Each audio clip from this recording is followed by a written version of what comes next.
is your Minion of the East, and welcome back to a Death Battle reaction. And happy holidays to anyone out there who's celebrating any of their respective holidays during this time of the year.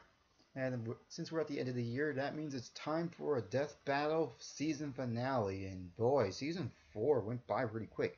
I'm kind of surprised that Screwtech's been going so fast with these Death Battle episodes. It's keeping them to a regular schedule to the point that they are actually managing to get these out before the end of the year, which I'm happy for. Like, it's actually on like a nice schedule this time, not scattered about like when they started with, like, we're finishing up with season 2. So I'm happy that they're doing something like that. But anyways, this Death Battle, Sephiroth versus Virgil. This is going to be a great one, I could just tell. Or I just might be jumping the gun, and by the end of this video I might be disappointed. Who knows? But I wanted to see this battle mostly because it's Sephiroth. I love Sephiroth as a villain when it came to Final Fantasy. He is one of my favorite villains in gaming. Not my absolute favorite, but one of my favorite villains. And Final Fantasy VII is one of my favorite games of all time. And I only know a bit about Virgil because of Devil May Cry and all that jazz. But this is kind of an interesting death battle. Pretty much villains, or Virgil's an anti-hero, whatever you prefer him to be, both silver-haired swordsmen, both considered dangerous in their own respective world. So I wonder how this battle is going to go. Based on the previews I saw, it seems like Virgil is going to have a major advantage over Sephiroth. Again, I could be jumping the gun here, because I think like last year when I did this for the season finale, I reacted to the whole episode for Pinkie Pie versus Deadpool, or one of the other season 3 episodes. I kind of forgot. Remind me in the comments down below what it was if you guys remember. But anyway, as a special treat, like I've did before, since it's during the holidays and it's also featuring one of my favorite characters, I'm gonna be a special treat here and actually react to the whole episode this time, so you get to guys watch along with me. But I still highly encourage you to support Screw Attack through Rooster Teeth or Verve. But this episode will be posted as it is when the Death Battle comes out, only after its official release on YouTube. So I'm not like posting this video ahead of time, not making any video or monetary on this. I'm just doing this just for the fun of it and to show support for the work. So before the analysis, who do I think is going to win this death battle? I have to say I'm going to have to give it to Virgil, just to see how things go at this point. But other than that, let's get to the video and start this death battle.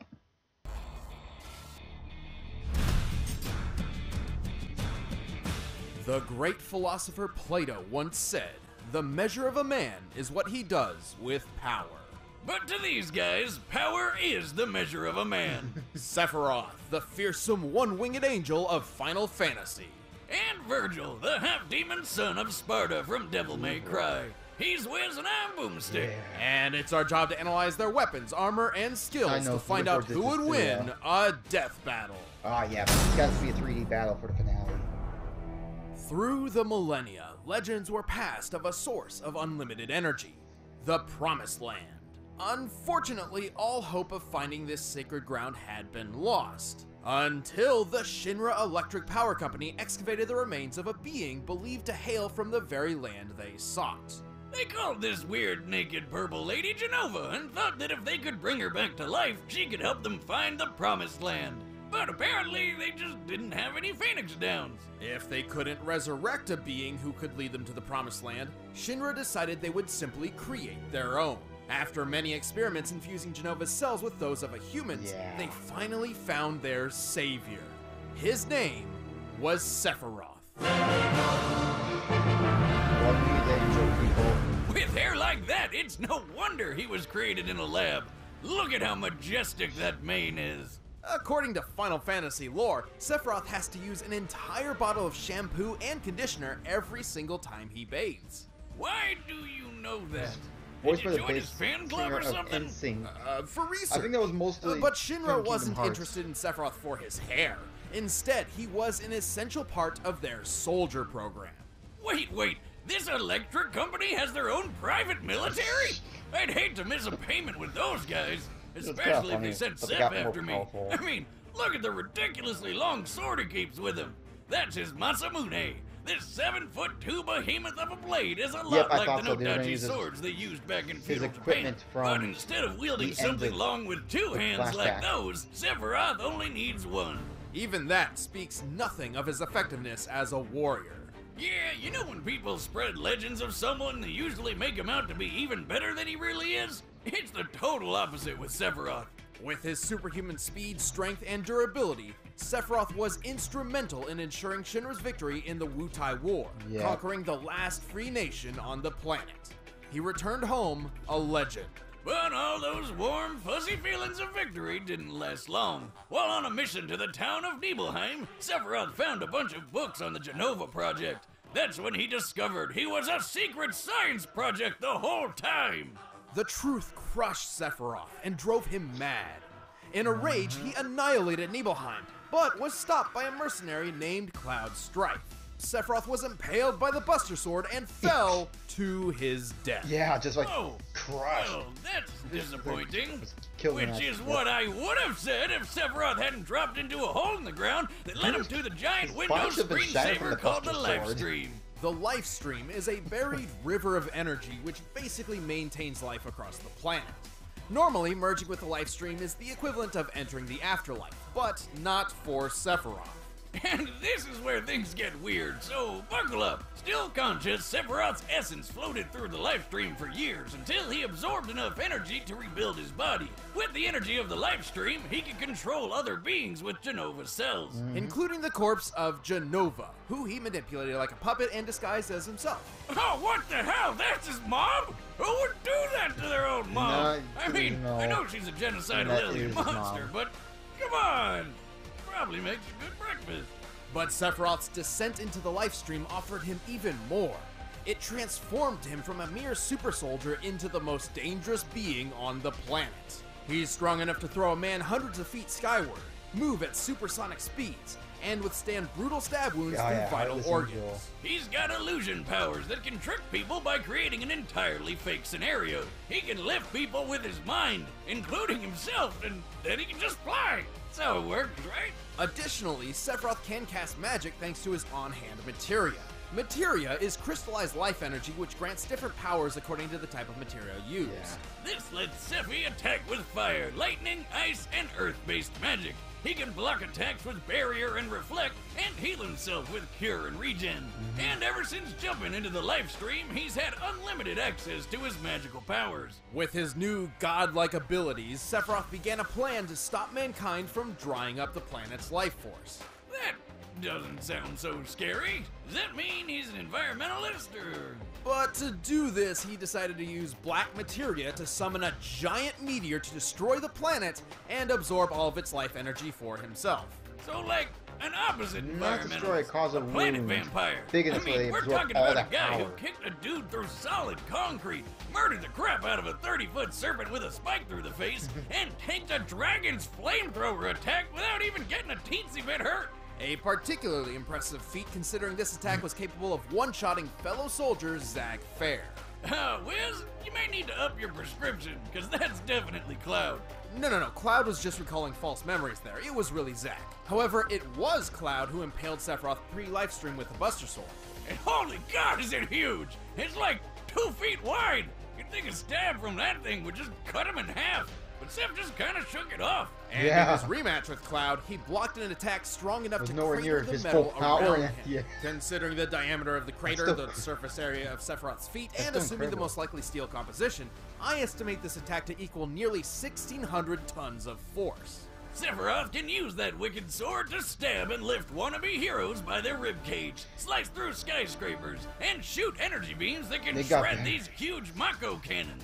And from the life stream, Sephi figured out he could create new bodies or even take on other forms. These forms greatly resemble certain creatures found in Christian and Jewish mythology. He certainly looks the part when he goes into his ultimate form. Regardless, Sephiroth does possess a single black wing, a blatant symbol of his fall from grace. So basically Final Fantasy does everything it can to not be subtle. Just like Sephiroth's most devastating attack, Supernova, which decimates an entire solar system.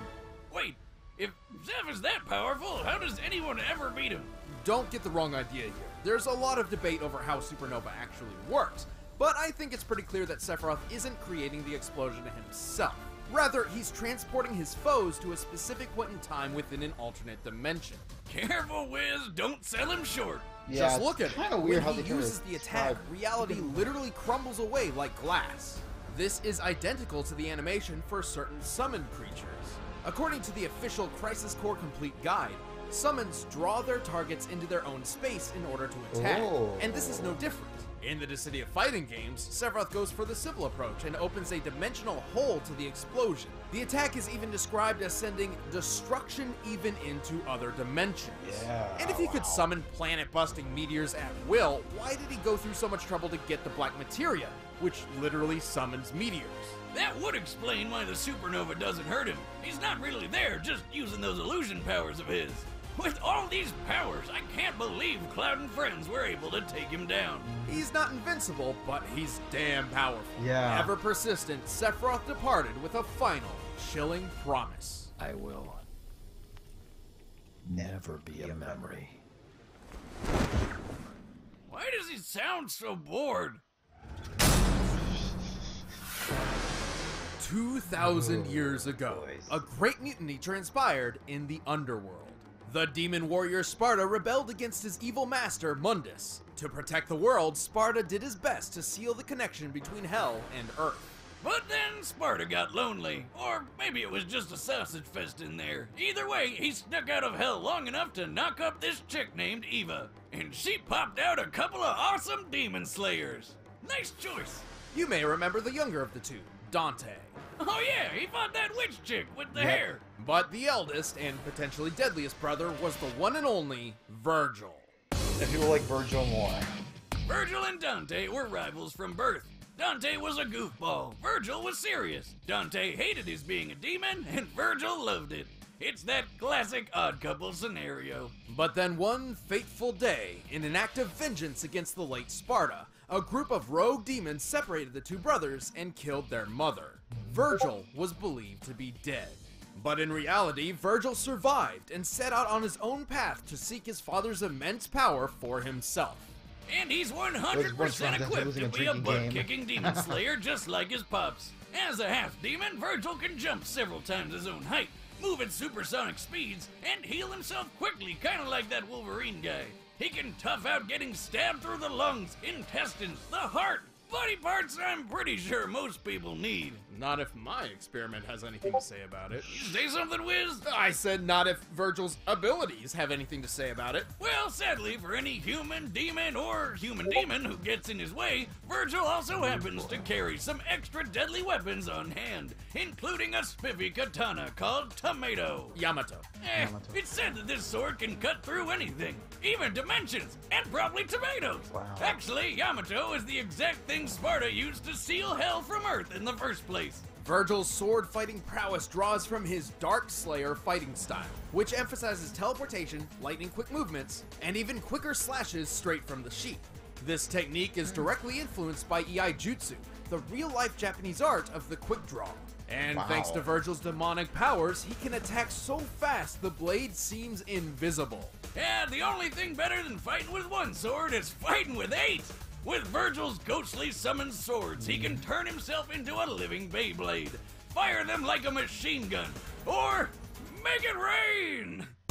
Blades may be Virgil's bread and butter, but if he needs to focus on brute strength, he switches to Beowulf. He can charge up blink of an eye punches and kicks that hit like a cement truck made of lead and KO some of the toughest demons in just a few hits. And hey, looks like he digs Street Fighter. There's one more trick up Virgil's sleeve. Thanks to his demon blood, he can access a form known as Devil Trigger, and this Like mode Dante. amplifies everything. His strength, speed, and healing all get a huge boost, making him several times deadlier than That's before. what's gonna be the Plus, he just switch. looks badass. In his quest to become as powerful as his father, Virgil's abilities skyrocketed.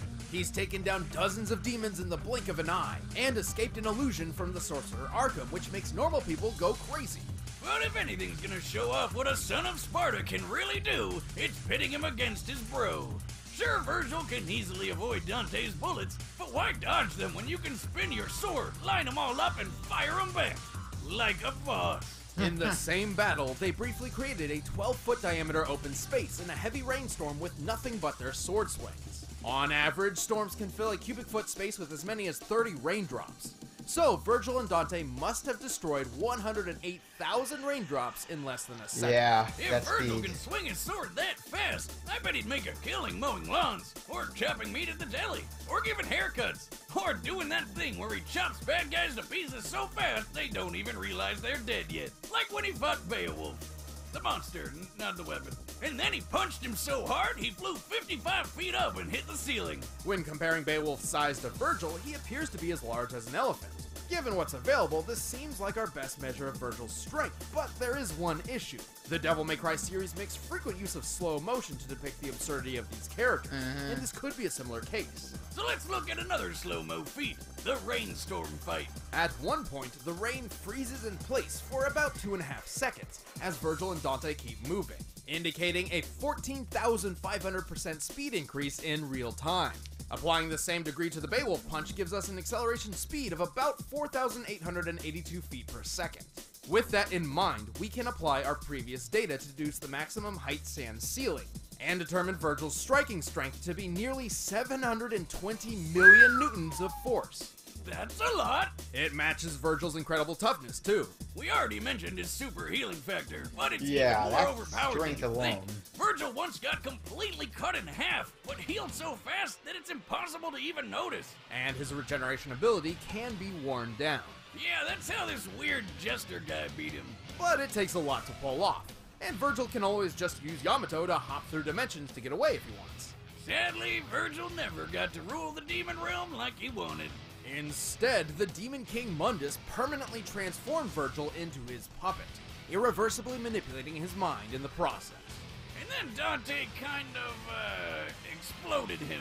But one or two losses against someone who's basically goddamn Satan hardly makes him a weakling. Hell and Earth trembles before the power of Virgil. It'll be fun to fight with the Prince of Darkness. If my father did it, I should be able to do it too.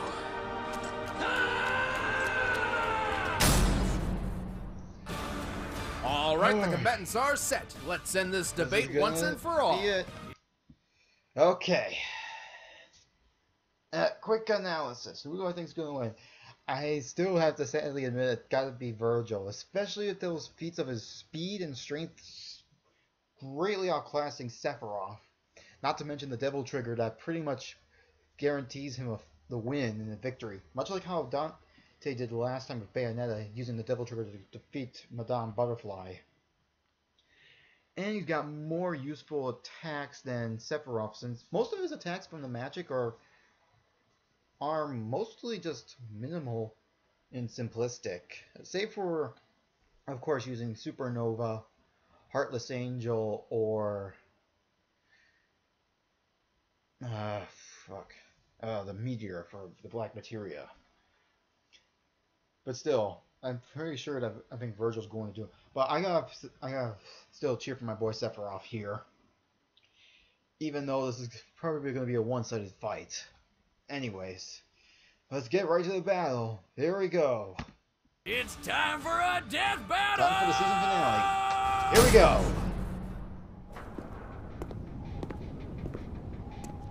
Yeah. My 3D models. You are powerful. I can see it. Who are you? Nice. Your despair.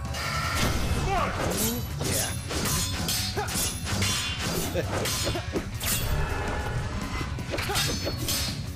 I do like the wave motions of the swords.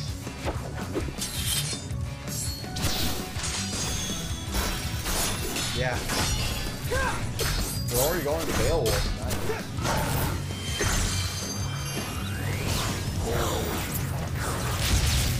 Shadow Slayer. Sweet. Yeah, those are yeah. Oh, nice one. Well, of course, you got the healing factor of his. Okay, you're strong. But are you fast enough? Yeah. Don't move. Way too fast.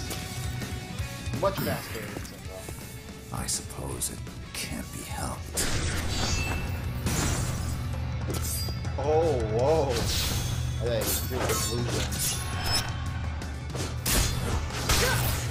And Virgil can see past that. They're fake. Stop wasting my time. Yep, teleporter. You can see past like just one of those illusions they make. Beowulf and teleporter, yeah. You're going down. Oh, geez. Oh my god. You hold off this ball.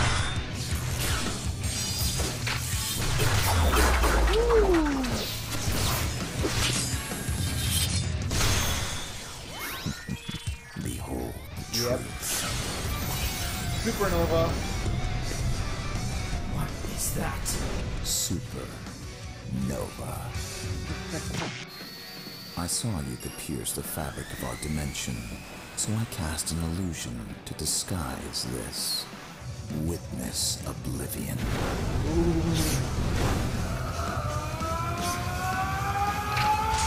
Oh, nope.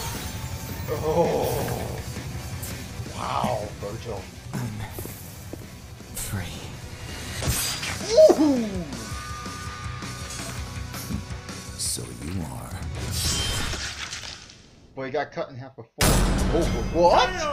Whoa! Extra crispy. These two were extremely powerful Wow. swordsmen, but Sephiroth's cunning and stronger abilities led to his victory. Wait a minute, I thought the lore said Virgil's sword could cut through anything. Why didn't it cut through Sephiroth's sword? Yamato was a unique weapon, but its legend clearly exaggerated.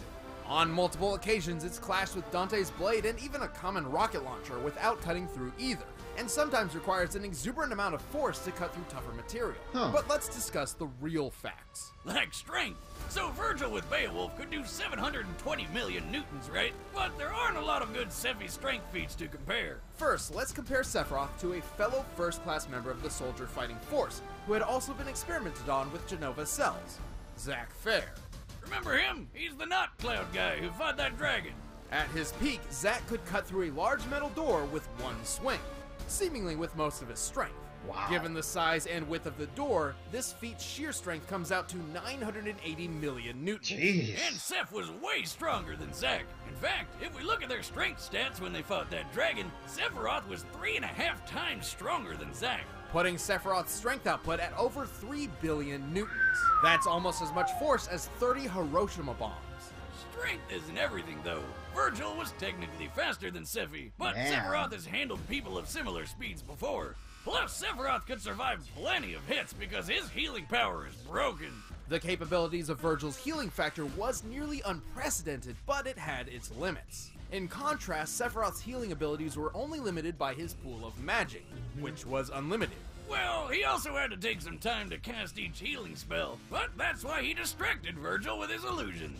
We know Virgil was susceptible to illusionary and mental attacks, as it's happened to him multiple times and even led to his in-canon demise. And Sephiroth's illusions could hide his ultimate technique. Yeah, Virgil's healing was pretty awesome, but it was never gonna hold up under an exploding sun to the face.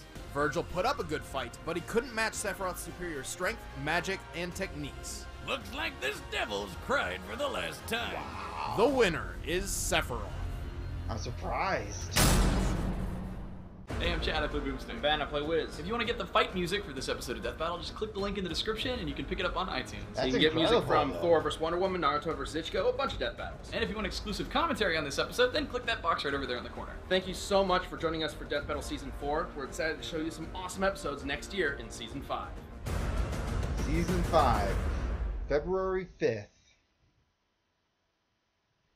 So that's how it's going to be. Gotta wait till February for the next season of Death Battle. But I gotta be honest, I'm honestly shocked that Sephiroth won. I was not expecting him to win at all. I thought this was going to be Virgil's one-sided fight, but again, I'm surprised that Sephiroth even won. I should be happy, but jeez.